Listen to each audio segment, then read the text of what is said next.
Well, thank you all very much. It's a pleasure to see you all here, to hear me talk about the legendary lost continent of Atlantis, about which most of you have heard at least something. And one thing we will consider is to what extent it actually was legendary. Now, the idea of a lost continent that sank into the ocean 50 years ago was laughed at. Nobody took it seriously. No one could possibly believe this. Things didn't work that way. Well, let's take a look at option one here. United States in 2100. This is not political blues and reds, although it almost looks like it. This is what is going to be submerged by certain models by the year 2100. So about 80 years from now. What was 80 years ago? 1940. So all of this is going to be submerged. Oh, what does that include? Well, it includes Seattle, San Francisco, LA, San Diego, New Orleans. I don't know exactly where Houston fits in here, but certainly New Orleans, Miami, all of Florida, Washington, our nation's capital, New York, Boston, so on. So here are any number of potential lost civilizations. Now, do I know that this is going to happen? No. This is a model. As I think you probably have already realized, this is not going to be a lecture on climate change. And the simple reason for that is I don't know much more about climate change than you do. But the idea of a whole civilization just sinking is not quite as ridiculous as it was a couple of generations ago. It's something that everybody has to take really quite seriously. So the idea that there was a continent that sank, and when it sank, supposedly, we'll get to. The idea that it sank is not quite as ludicrous as it was very recently. Now, where does the Atlantis myth come from? Well, it comes from him. Plato, whom you've all heard of, certainly one of the greatest of all philosophers, some would probably say the greatest. The philosopher Alfred North Whitehead said that all of Western philosophy is a footnote to Plato. And whether that's so or not, in a way, all of the lore about Atlantis is a footnote to Plato. Because this is where we first read about it. And he wrote two dialogues. They're late. Maybe the last decade or so of his life. One is called the Timaeus and one is called the Critias. And in these, he described the lost continent of Atlantis. Now, Plato's writings are mostly dialogues. So he's never speaking in his own voice. So when someone else is speaking as a character, you always have to ask to what extent Plato himself is saying this and to what extent he's putting words in someone's mouth for the sake of a discussion. In this case, so these are dialogues on Atlantis. And one of these, this character is mentioned, Solon, who was a great Greek legislator and poet. And he was a collateral ancestor of Plato's. And in this story, Solon took a trip to Egypt. Now, Solon lived that era, so let's say around 600 BC. These dates are very approximate. The Greeks were not very good at keeping track of this kind of thing. He went to Egypt, and he talked to a priest in Egypt, and this priest said, I'm not going to read this, but there have been many destructions of mankind arising out of many causes. greatest have been brought about the agencies of fire and water and other lesser ones by innumerable other causes. Now, here's something. Now, by the way, you remember a single deluge only, but there have been many previous ones. Now, the Greeks had a flood myth, very much like the one in the Bible. It's remarkably similar to the one in the Bible. In fact, the flood myths around the world are all remarkably similar to one another in a very weird way, ranging from Indians in South America to Polynesians to the Chinese, of course, to the Bible to Africa. And you really have to ask why this flood myth is so universal, far more so than just about any other. That, however, is another thing that is not a topic of the lecture tonight, because it's another huge thing. But there were many previous ones. And again, going back 250 years ago, when the Western world believed that the Bible was historical, nobody would have agreed with that. Why? Because the Bible, like Greek myths, mention one flood only. But this time scale is much more broad. So, and here's a description of Atlantis. Again, you can read it. I'm not going to read it out loud. But there was this continent. Now, the legend is very elaborate because, according to Plato, Atlantis tried to dominate the whole Mediterranean world. And it was the Athenians who stopped them. And since Plato and Solon were Athenians, of course, that was a source of great pride. Yeah, Athenians were very proud of their city for reasons you can easily understand. There's a lot more to this. Like, to go back for something. Here's a funny little detail.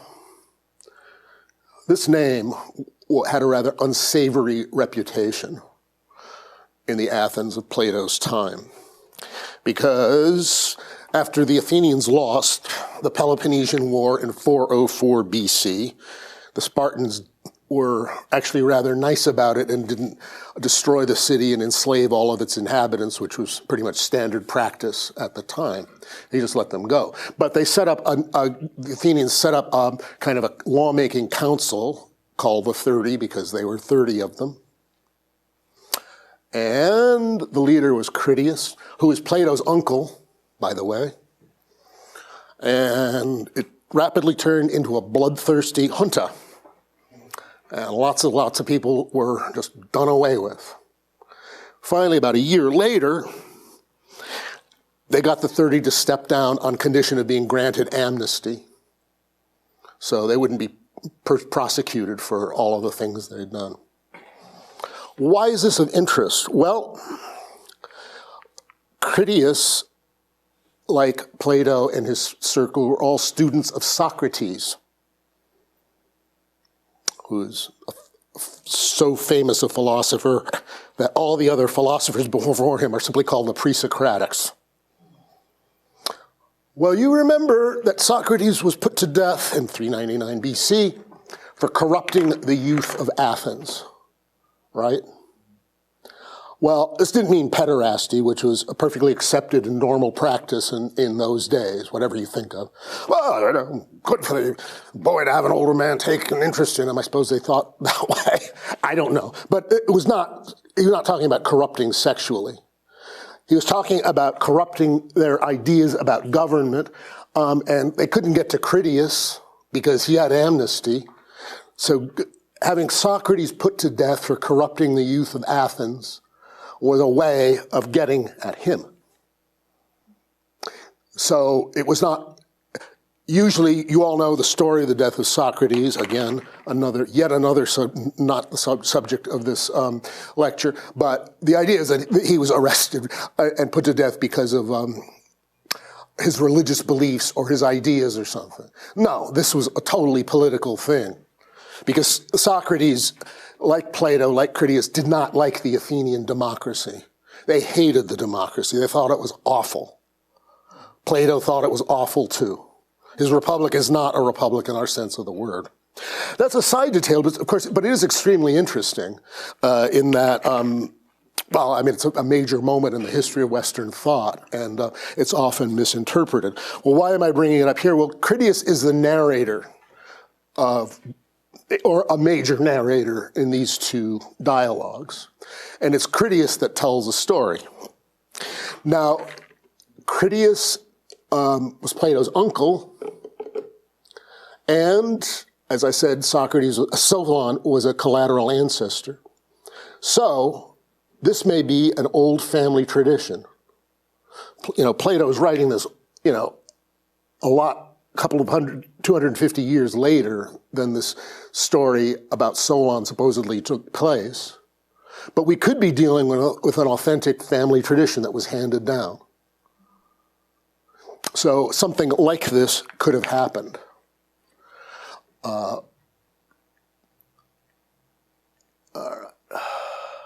All right. Here it is. Here's a map. This is a map by one Athanasius Kircher, who is a Jesuit polymath of the 17th century. And this is island of Atlantis, Africa, Spain, the Atlantic Ocean, America. This is right. This gets really interesting. This is just simply says the location of the Isle of Atlantis, which sank in the ocean a long time ago, according to the thought of the Egyptians and Plato's description. Why did he put America in? Well, look at this.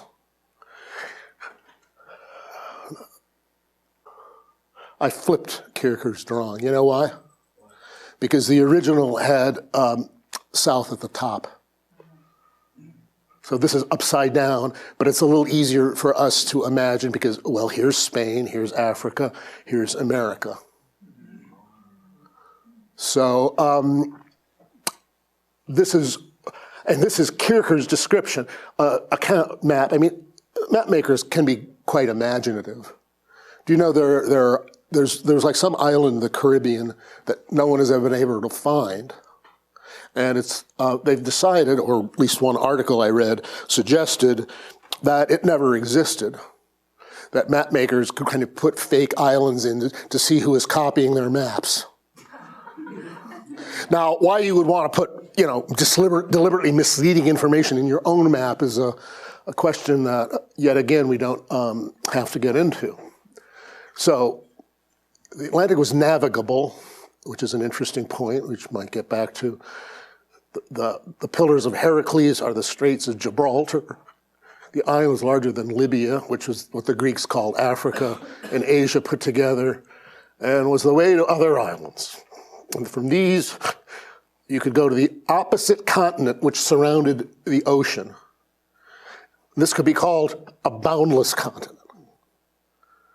Right? As I've told you, this was written in 360 BC. So this tradition knows that there were the Americas on the other side of the Atlantic Ocean, which nobody else did. There's no reference to this anywhere that I've ever seen in classical literature. So you're starting to think, well, you know, how much is this really just a legend and how much of a tradition of general truth is it? You know, here's the boundless continent. I mean, he didn't, it's kind of a sloppy view of America because although Kircher lived in 1680 or so, certainly knew what a map of America looked like, but Plato didn't, so he didn't really feel any particular desire or need to make it look like that. And all Plato says is it's truly a boundless continent. So we don't have a lot of descriptions of that. So when did all this happen? According to, again, the Timaeus, 9,000 years ago. From Solon's time. So you add your numbers up and you get to 9600 BC. According to this dialogue, Atlantis sank in 9600 BC. Again, these are very, very round dates. People did not have calendars or think in terms of, they didn't even have numerical calendars. Each city had its own calendar. They said when so-and-so was archon of Athens, this happened. And as long as you had the archon list, you kind of had an idea. But people didn't think in terms of decades and centuries. Well, let's look at geology. The Quaternary era was 206 million years ago to the present. We're still in it. And the Quaternary era is characterized by glacial periods, which last 100,000 years, and interglacial periods, which last between 10 and 15,000 years. The last glacial period ended around 11,700 years ago. It's not entirely reassuring to see that we're probably at the end of this interglacial period. And I have heard it suggested, it's definitely a minority opinion, but I have heard it suggested that what we're calling global warming is actually a prelude to a coming ice age. That's why I'm not a climate change skeptic, if that's troubling anybody too bad. But I prefer to call it climate change rather than global warming, because who knows if it couldn't flip. Those scientific models work with what they know already, and there's a lot they don't. But anyway, we're at the end of this, so it was 11,700 years ago. Okay, it's the end of the Ice Age, 9,700 BC, because you have to subtract 2,000 years because it's been 2,000 years since the birth of Christ, right? What do you get? 9,700 BC. Atlantis sank in 9,600 BC. Given, as I said, the incredibly approximate dating that we're working with here, this is really remarkable. It's like, wow, there could well have been, that could have happened, because there was land that was submerged at the end of the last glacial period. Here's one. Well, take a look at this. There are lots of maps like these. They're all rather, I'm sure they're all rather approximate. All of this light green land was land then during the Ice Age, and the dark green land is what's land now.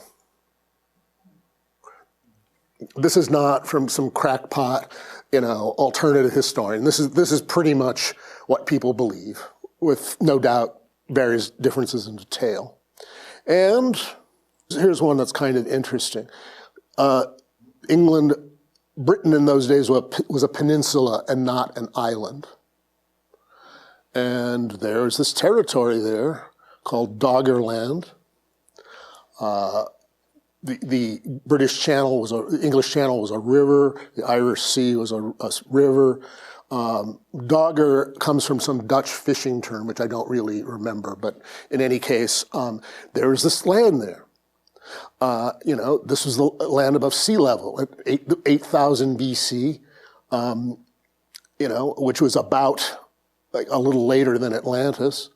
So we're talking about the idea that there was a lot of Europe 10,000 years ago, which is very, very short in geological time, that was above the water.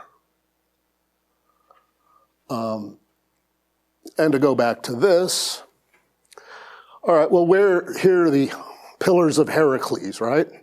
This was supposed to be beyond it. So where could Atlantis have been? Well, maybe like around here, somewhere. I'll get to that more specifically. I'm pretty sure this is the island of Madeira, which was above the ocean then and now. There are other curious details. Now, to go back to this,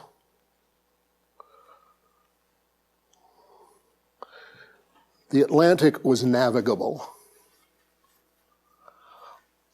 in those days. That is 9600 BC. And there are ancient sources that say you couldn't really navigate in this area beyond the Pillars of Heracles or the Straits of Gibraltar because of the mud shoals there. So, and we're talking about, well, Aristotle said this, and Aristotle was Plato's pupil, so, pretty much the same time. So, conceivably, the sea levels have dropped even since those years. So the idea that there is some civilization here.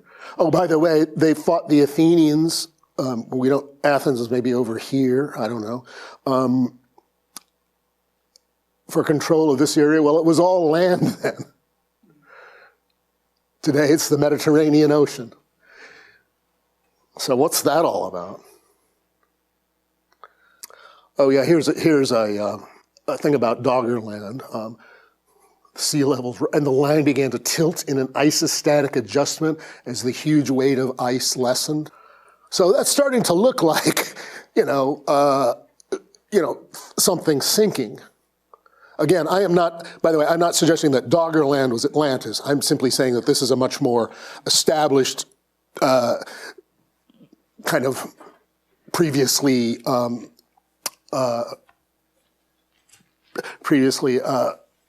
above the ocean that later sank. And another little thing here. I don't know much about this, but look. Now, this is not the time of Atlantis, but some of this was just kind of swamped by a tsunami that flooded everything around then, which is obviously geological information. And this kind of brings us to another kind of important point about this, which is until very, very recently, like maybe 100 years ago, scientists thought that the continents were really pretty stable. But some crackpot came up with this idea called plate tectonics. And everybody laughed at it. They thought it was the most ridiculous thing. Because he said, well, there are all these plates, see, on the earth, and they kind of shift, and they move around. And over geological periods, they move apart, they come together. When they bump up against each other, or they scrape against each other, like the San Andreas Fault in the San Francisco Bay Area, we have earthquakes. The earthquake belt in the Pacific Rim is because of various plates that meet at that point. And this crackpot theory is now widely accepted.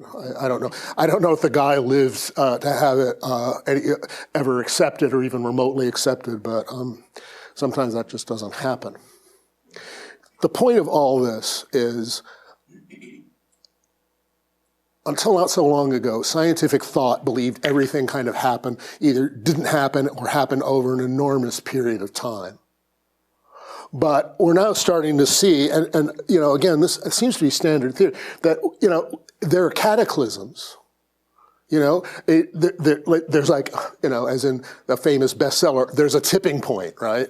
All of this starts to melt and everything starts, suddenly, all of it crashes into the water and the land shakes and gets disrupted because all this ice isn't on it anymore.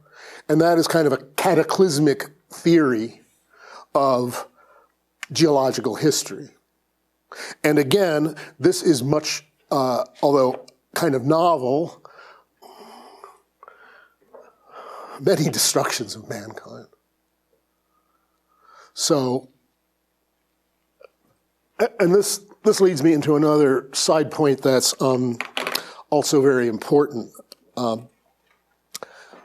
As you know, a lot of the esoteric traditions, traditional, talk a lot about climate, about these cataclysms and these lost civilizations.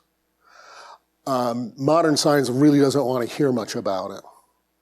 And we start and have to ask ourselves, well, is this just because of some prejudice that, nothing happened before this point, nobody did anything? I mean, the general idea is, well, writing, as we know it, was invented around 3000 BC in Egypt and Sumeria. So there aren't any written records before that. So there's kind of an assumption that everything before that was utterly, primitive and that people were like totally barbaric. It's just that we don't have any written records. We don't have any written records that survived. Because if you wrote on paper or wood, which I think they did in some areas, it wasn't going to make it. So we have to start thinking in terms of there are these lost civilizations, and they are legendary, but we start to have to ask ourselves how much of this legend has some basis in truth. Here's another thing, and this is the exact opposite of modern day thinking. There is no old opinion handed down among you by ancient tradition. In those days, the antiquity of an idea, the fact that it went back, was more of a source of validity rather than its novelty or its likeliness of, getting some genius a Nobel Prize.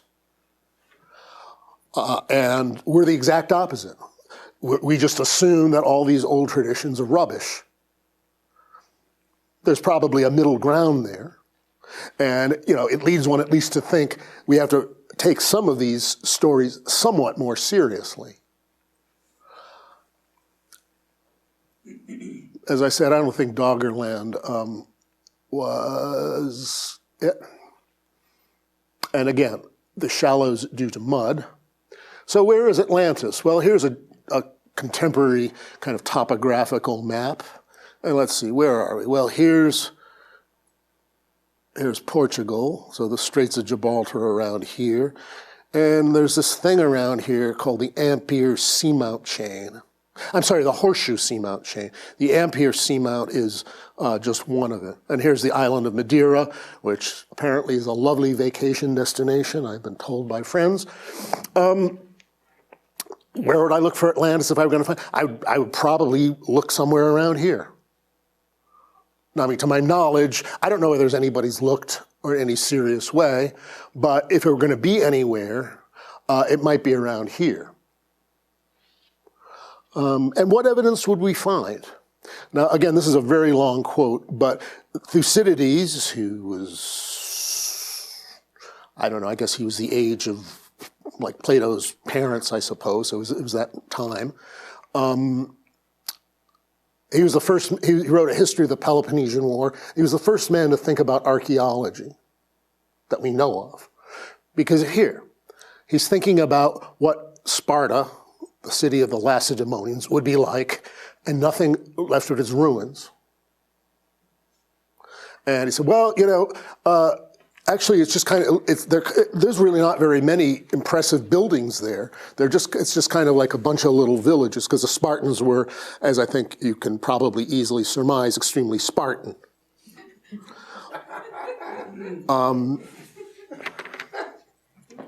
But they, they ruled a good part of the Greek world. But if you just went by their ruins, and I don't know, I've never heard anything about any ruins of Sparta. I imagine they are as spare as Thucydides thought. You would think there was nothing there. So even if no ruins are found, even if nothing magnificent is found, as is said, the absence of proof is not the proof of absence. And although, the Atlanteans, they're often envisaged in a kind of science fiction-y way, like they're kind of like ancient Greeks with temples who somehow had airships or something like that, which may have nothing to do with anything. It's quite conceivable that they were very sophisticated without being technologically sophisticated. What example would I cite from the present day? How about Tibet? Tibet in its Lama period. Now, I'm not going to talk about the Chinese business because it's, again, just too much. But if you read descriptions of Tibet from like 100 years ago, it was, incredibly impoverished, incredibly impoverished. All they really had to eat was tea, yak milk, and kind of flour. They were very, very poor. But their technological sophistication was very little, yet their psychological sophistication was actually pretty great. So you could have a civilization that was very advanced in certain ways and very primitive in others. And one of the legends about Atlantis that is definitely found in theosophical writings as well as in the channeled work of Edgar Cayce is that the Atlanteans were punished by the gods for misusing mystical powers. I mean, maybe we're going to be punished today for misusing technological power. It's a question that at least should cross people's minds. By the end of the Critias, Zeus decides to punish the Atlanteans for their wickedness, and then he says, "Here is what we will do." And that's where the dialogue ends. Next season. A lot of the greatest works of classical literature are not finished. Like Thucydides, like this book, he just stopped. What he wrote is great, but he didn't go to the end of the war, he just stopped. Why? Who knows? Very likely he probably just died. Virgil's Aeneid, which is kind of considered to be the great work, was also unfinished. And he wasn't even happy with it. He just told his literary heirs to burn it. But they didn't. They pulled it together and published it, and it's one of the foundational texts of the West. Anyway, so it just ends, the Critias just ends there. What Plato thought is unclear. Here's a potential new Atlantis. It's really fascinating to see, and if you go online to like reputable news sources, practically every day, you can see some story about something like this. Well, this is a place in the Philippines that is obviously sinking. I think I was reading about one island that was sinking, and it got so bad that all their pets had to learn how to swim. There's a future Atlantis. Here's another real possible future Atlantis. Ever hear of the Maldives? Well, here they are. They're a string of islands in the Indian Ocean with a population of about 500,000. And if things keep going the way they are, they're all going to be underwater in 80 years. Again, these are scientific projections, but they are scientific projections. They're not, crackpot things, even though the crackpots, as you've seen already, sometimes turn out to be right. So in any case, we have to start thinking that, there maybe was such a place. Could it be found? Well, maybe.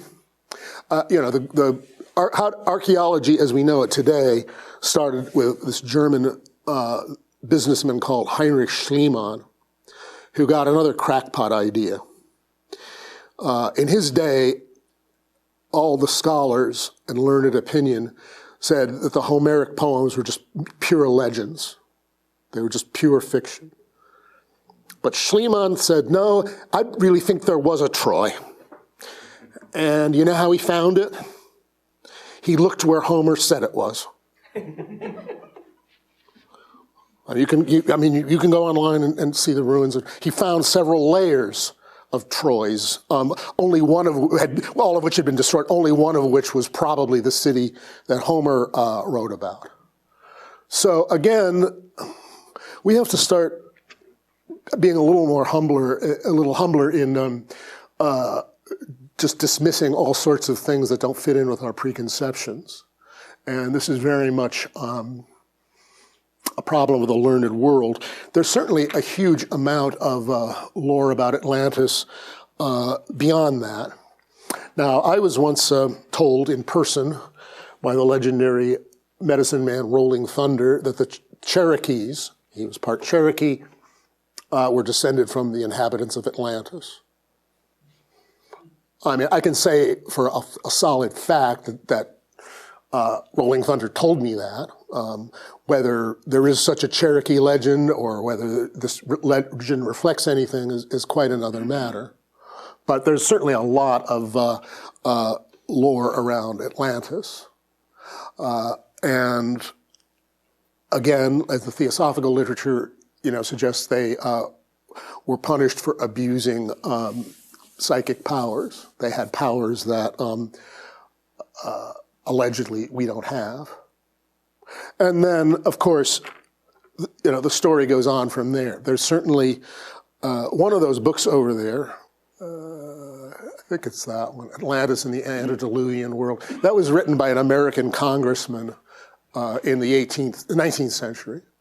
And a lot of his argument is the enormous similarity of various things like, for example, pyramids on both sides of the Atlantic. How good his argument is, I don't really know. I haven't read the book since I was 12, but he does pull together a lot of things that should lead us to question. And then we have this flood myth. What is that about? The flood myth is so ancient that some have argued that it goes back to the time when the whole human species lived in Africa, like tens of thousands of years ago. Which would make it a little more plausible, because if you were living in a small part of Africa, there could well have been a flood in which just about everybody was wiped out except for a couple of people. That's extremely speculative, of course, but that is a very universal legend. My own feeling is that, yeah, there was probably some kind of primordial event like that, and in later memory, it was kind of conflated with all of the other destructions of humanity that took place in between, possibly even the one that ended the last ice age. But all of this is very speculative. And I think speculation is legitimate. The only real danger with speculation is that you can suddenly be somewhat bewitched by your own theory and decide, well, this is the way it must be. It's better to take it with a lighter touch, I think, to, okay, this could have been. When I say something is speculative, or when I say something that I admit is speculative, it means this all fits with what known evidence we have, but it would take a lot more evidence that we don't have to really prove it. You can say certain things about Jesus in the New Testament, and you can say certain things, a certain number of things you can speculate about, but if you don't have, the Jerusalem newspapers from AD 33, you're not going to be able to prove this or disprove it, and you have to just bracket it in that way. And I think this is a very useful and legitimate way of thinking about all this lore. While we're in the Indian Ocean, some of you who are theosophically learned will have heard of Lemuria, which is a lost continent supposed to be somewhere around here. And this was originally posited because there were lemurs, these monkey-like creatures here and here. So they figured there must have been a continent that spanned it so they could have traveled. Now, with plate tectonics, well, this area was once closer to that, and some lemurs stayed on this side, some stayed on the other. But that was taken as by the Theosophists as another civilization. Now that is also based in legend, the legends of the Puranas of India, which spoke of a continent, and these are very ancient traditions, somewhere in the Atlantic Ocean. What was it called? It was called Lanka. And it's probably some connection with the fact that they renamed this island, which used to be called Solon, as Sri Lanka. So that is another set of legends and traditions, which of course I don't go to. There's a man named Churchward wrote some books in the 30s about a lost continent of Mu in somewhere in the Pacific, using something like the. It's really fascinating stuff, and although it's very, very speculative, it does. I think it's valuable simply to consider the possibility that things are not always as we think they were. I like journalism, for example. Various times, I've read journalistic account in newspapers and whatnot, a couple of times even about me. And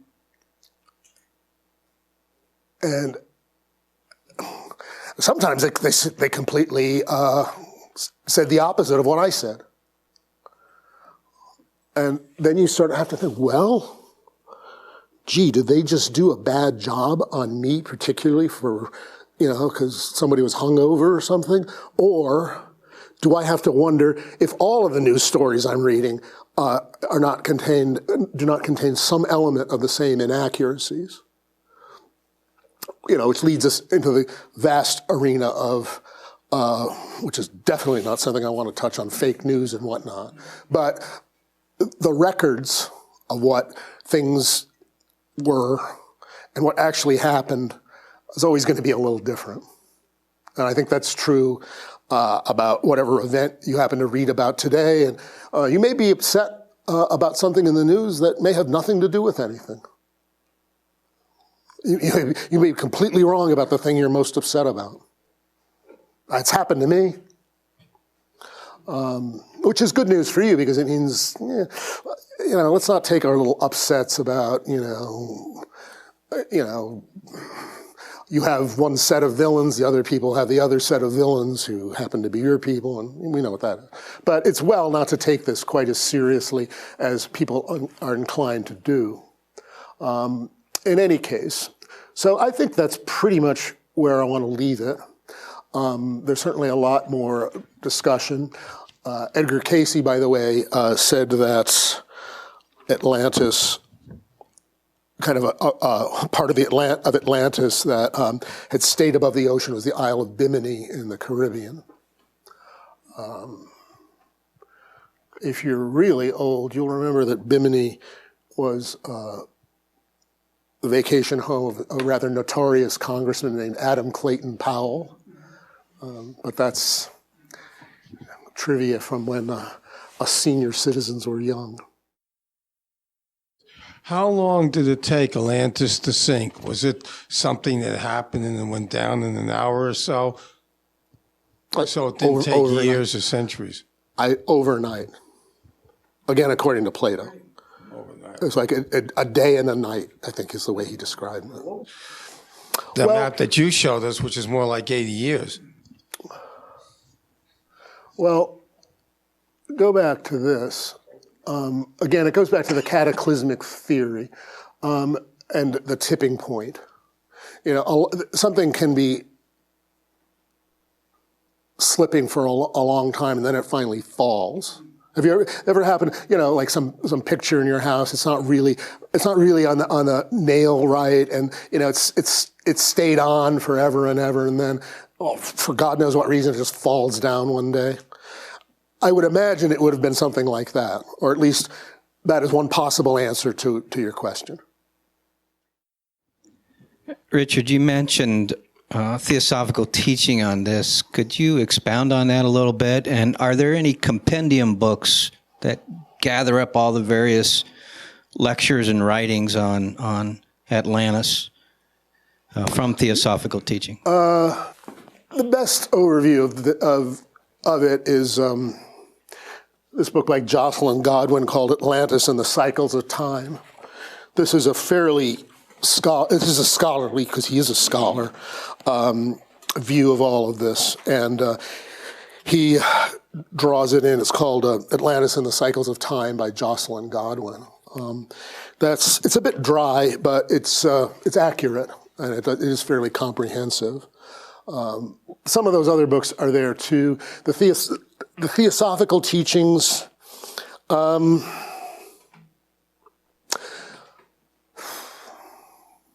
best general guide to theosophical teachings I know is a book called The Divine Plan by one Geoffrey Barborka, because it takes all of the stuff that's in Blavatsky's Secret Doctrine and talks about it in a coherent and organized way. So I would look to that if you wanted theosophical teachings specifically.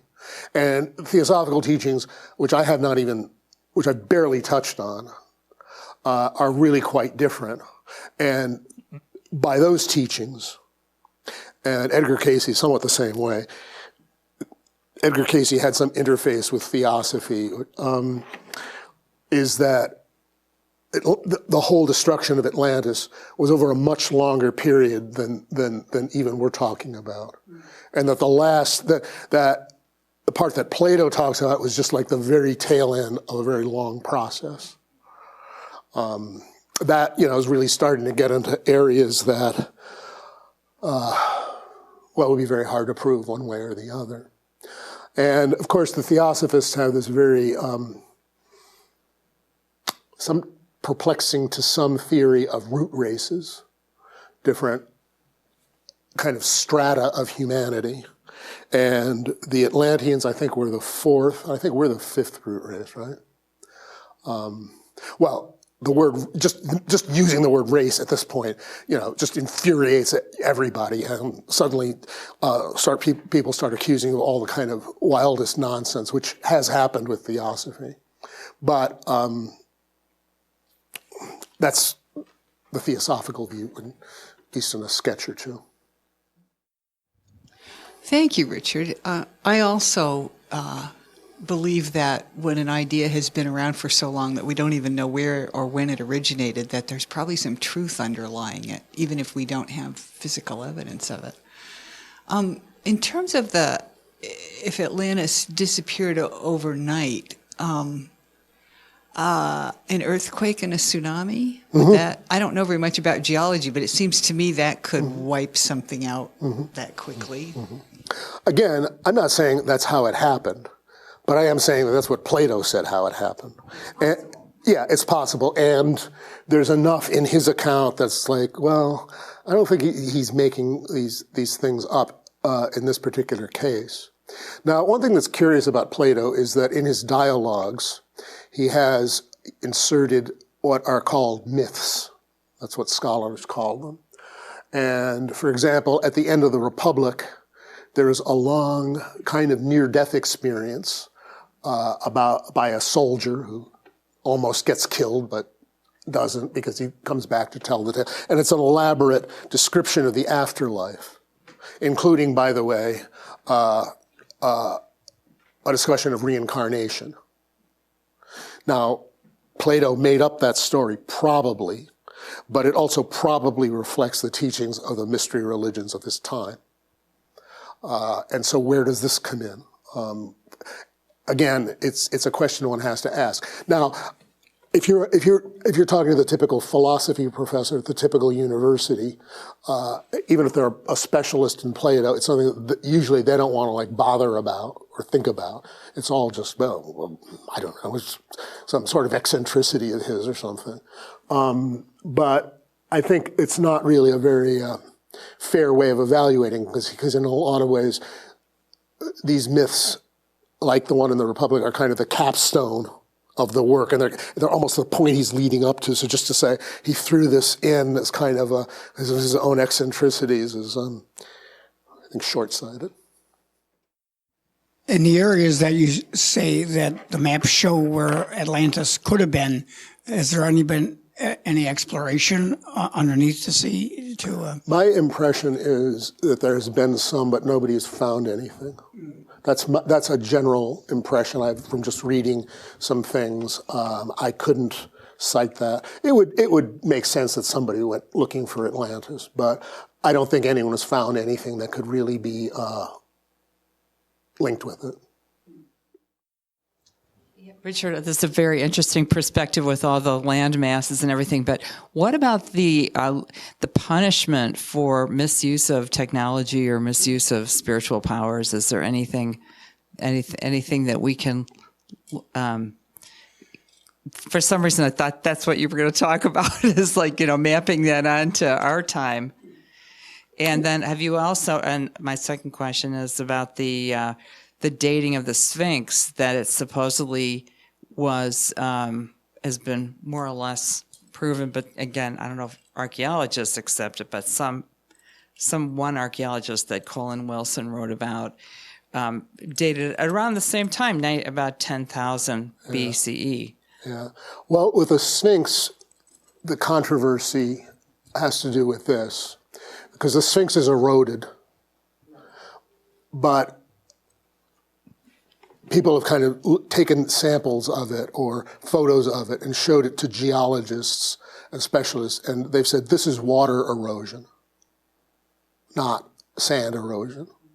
And Egypt was around 6,000 BC or thereabouts. It was kind of like a wetter savanna kind of climate than it is now.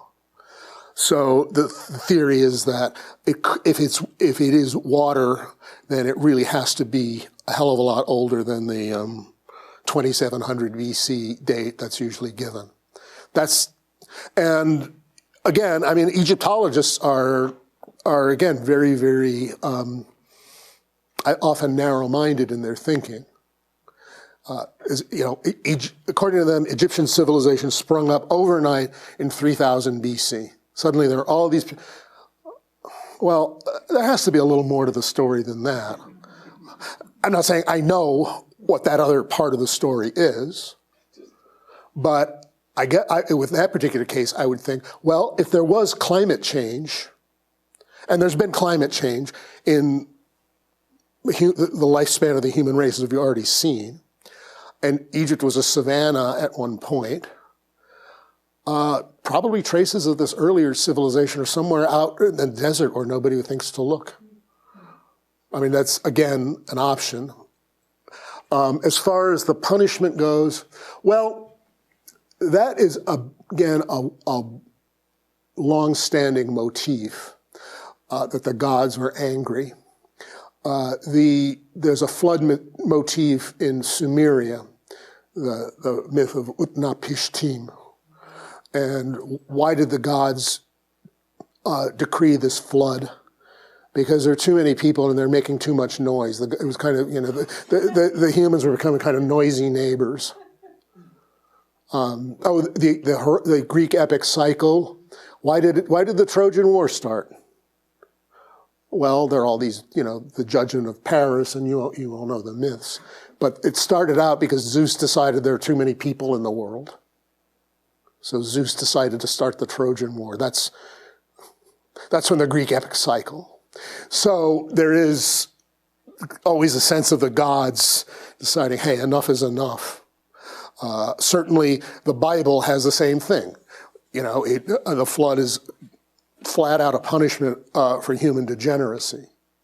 Now, are we going to look at this in a contemporary light? Well, we might, in that we can adapt it to a present-day thing. Are the gods going to punish us for, shall we say, desecrating the environment?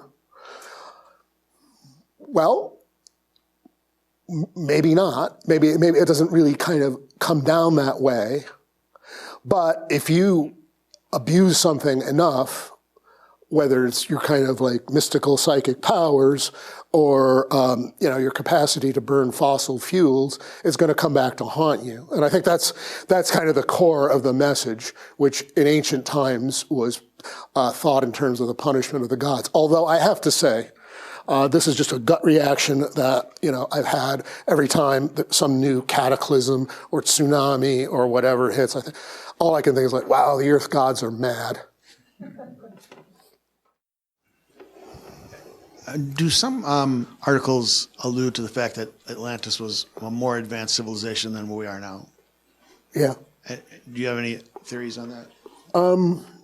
Not other than that I've already said, because advancement is very different kinds. And frankly, let's put it this way. A really advanced civilization would make much more focused and disciplined use of mental powers than we do. Because our civilization can barely begin to admit that they exist, and in most cases don't. So if you were, and thoughts do have power. You can, this is one fundamental occult teaching, and you can train your mind to, enhance the power of thought. So what if Atlantis was more advanced in this way, which again might not mean they had fancy temples or anything like that. That's at least one possibility. I think it's very, very important not to make the modern mistake of equating technological advancement with advancement per se. For example, I think it's quite clear that our technological advancement now had better be met really fast with an advancement in moral development, or things are going to be even worse than they are now. We're up here. There's quantum computing going on, and Walgreens has an app that can pinpoint where you are in the store. So you can, a little coupon will ping to tell you that Crest is $1 off. That's advanced. But are we morally advanced enough to use this wisely? The whole lesson of Atlantis, at least according to most of the traditions, was that they weren't, and that, that is, I think, the lesson I think I would, at least draw for our time.